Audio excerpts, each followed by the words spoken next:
আসসালামু আলাইকুম গাইস। আজকে সন্ধ্যায় বাসায় চলে যাওয়ার পরে মোবাইলটা নিয়ে মেয়ে বলতেছে, বাবা একটু গেম খেলবো। তো ডেমো অ্যাকাউন্ট দিলাম, ডেমো অ্যাকাউন্টে সে গেম খেলতেছে। তো টাকা আসতেছিল না, তাই তার মনটা খারাপ। টাকা আসে না, আমাকে বলতেছে যে গেমটা চেঞ্জ করে দাও। আমাকে থাক, খেলো তুমি।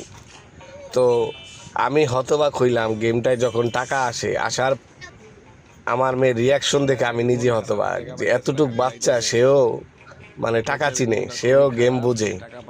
এটা দেখে আমি পুরো হতবাক। তো আপনারাও দেখেন ভিডিওটি, দেখলে অবশ্যই অবাক হবেন তার রিয়াকশন দেখে। আমি আসলেই পুরো হতবাক তার রিয়াকশন দেখে। তো এখন টাকা আসতেছে না, তাই তার মনটা খুবই খারাপ। তো সামনে রিয়াকশনটা আপনারা সবাই দেখেন নিশ্চয়ই। আল্লাহ, কত টাকা দেখ, ভাল দিব টাকা পাইছিস।